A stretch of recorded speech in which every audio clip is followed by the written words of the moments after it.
What is going on, beautiful people? Welcome to another episode of the Narcissist Code. I'm your favorite self-aware narcissist, your favorite self-aware narcissist, your favorite Mr. Lee Hammock, better known as Mental Illness from TikTok, Instagram, YouTube. You know where to find me at. If this is your first time seeing my face, I am a diagnosed narcissist. I have narcissistic personality disorder. I've been in psychotherapy since October of 2017. Psychotherapy, not a psychopath. You hear me? So the point of my entire platform is to bring awareness to narcissistic personality disorder and to also, in the process, validate the victims and survivors of said disorder.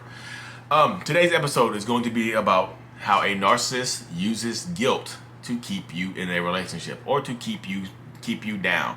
What I mean by relationship is not necessarily an intimate relationship like a husband, wife, boyfriend, girlfriend relationship, whatever.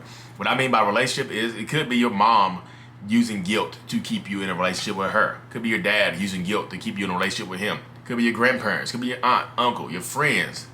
Weaponizing guilt to keep you in their life, to keep themselves in your life. You know what I mean? Get in the car, honey. We're going on a guilt trip. Exactly that statement right there. I mean, take you around the block using guilt. Because let's just say if you're getting ready to cut your mom off or whatever. I saw a video today where a woman said she found out her mom was I think she was racist or something like that, a bigot, and she was like, well, you cut up my shirts and stuff like that while I was just trying to, show pride. She's trying to show pride or whatever, you know what I mean? Like the rainbow shirt or something like that. She cut it up. She cut her rainbow shirt up. She's like, what are you doing? Why you do that? She's like, I didn't do that. And don't you dare, blah, blah, blah. And her mom just snapped on her. And then she's like, her mom left her house, and said, don't worry about hearing from me again. I think I might unalive myself. What?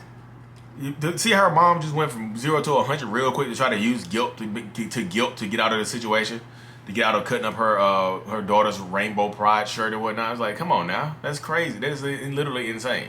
That's an example of a parent using guilt. You know what I mean?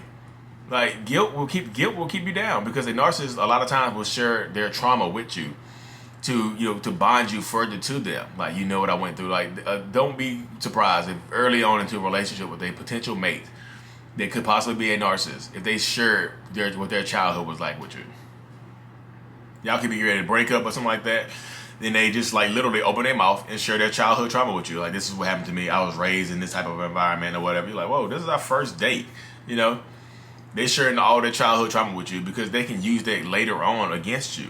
You know what I went through as a kid. That's why I can't form attachments like this. This is why I can't love correctly. This is why all my relationships go to hell, because I can't love correctly. Just leave me there. Just go ahead and leave there. You know I'm trying my hardest, and I'll ruin everything. Wham! Guilt.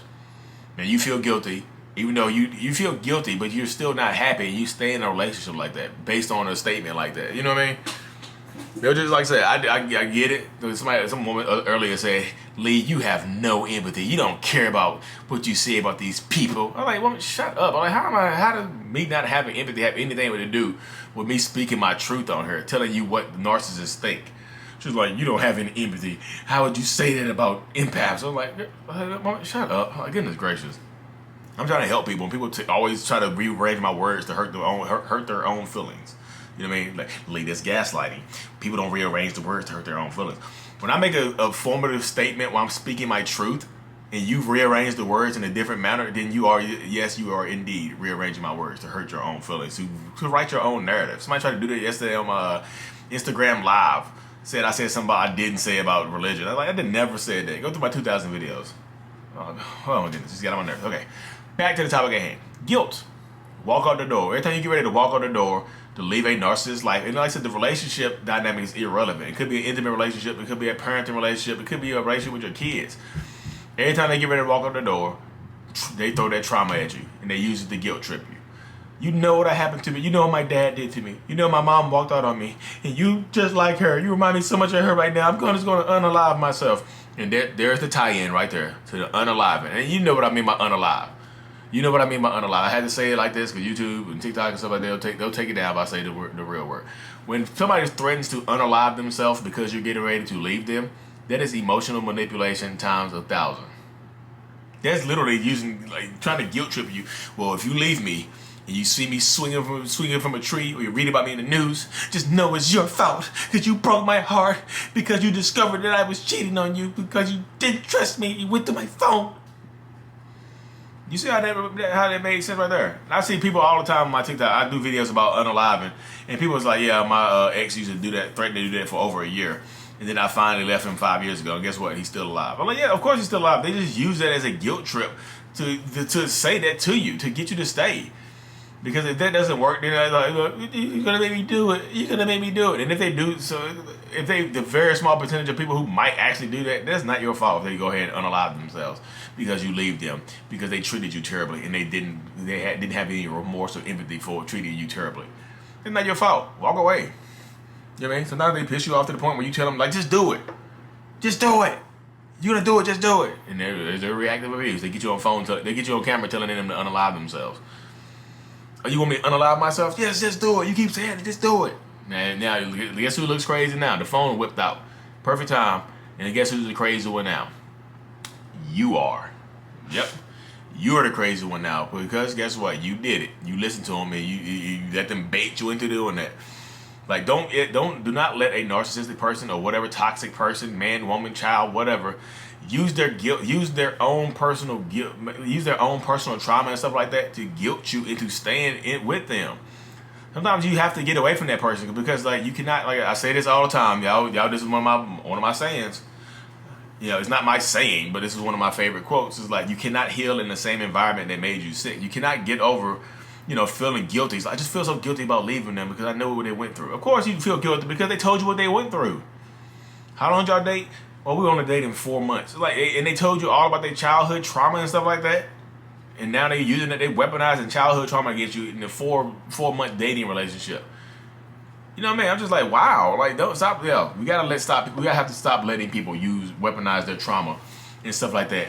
And say, turn their trauma into a knife and stab you with it. Just don't let them do that. Because you gotta take your power back. Because guilt is a powerful, powerful thing.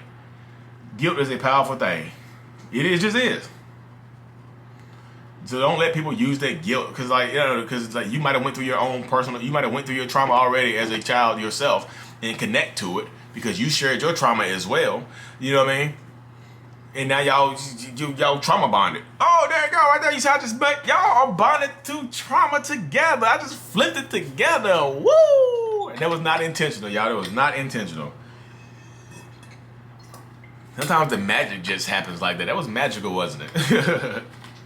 But yeah, you gotta stay strong. Don't let anybody don't let feeling guilty for leaving somebody keep you in a relationship where you're gonna be unhappy and the other person continuously treat you bad. Don't let that happen to y'all. You take your power back, take your strength back, because there's a power struggle in a relationship with a narcissist. Because I'm a narcissist. I like to be in control of everything. And I've used guilt before. I've weaponized my guilt before. I've told my story before to weaponize my guilt. You know what I mean? Just like, what happened to me as a kid. Don't leave. And they don't leave. Stop. Don't let that work. The younger generation, most of the people watching my stuff, I say the age demographic is 25 and up, 26 and up or whatever. I talked to a 21-year-old today. I need to start reaching 18-year-olds. I need to start reaching high schoolers, 16, 17, 18-year-olds. You need to start spreading this message, because those are the people who do it the most too, like young kids. 16-year-olds talking about threatening to unalive themselves because their little first girlfriend that broke up with them. You know what I mean? Take your power back. Don't let feeling guilty about somebody like that leaving you make you feel bad about yourself.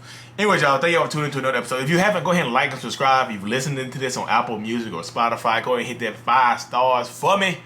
I'm really, truly thankful and appreciative for every like, comment, subscription I get. I really am, y'all. Y'all think he's not really appreciative of us. He just says that because he's a lying narcissist. Nope. I really, truly am appreciative of y'all. Look, 137 5-star ratings on there right now. K Cole, she said, this podcast and your TikTok has helped me and my husband. I understand and learn how to handle his covert narcissist mother. Thank you for putting this content out there. 5 stars. Thank you, K Cole. K.O. Cole. JLW says, relatable. Separated from my narcissistic husband, can completely relate to your message and stories. It describes my husband to a T. Look at that. So, y'all, I'm truly thankful for y'all. Baby Mama Safari says, when my friend told me about your social media platform, I thought, holy crap, my husband is a narcissist. And this is why my marriage and our family of 3 kids has fallen apart. Turns out I'm a big old narcissist too, big time. Thanks for doing it. Thanks for doing what you do and helping me and my family. Stay strong, y'all. Anyway, y'all, thank y'all for tuning in. Hit that like, subscribe button. I'm truly appreciative of every single one of y'all. Mental Illness is out. Peace.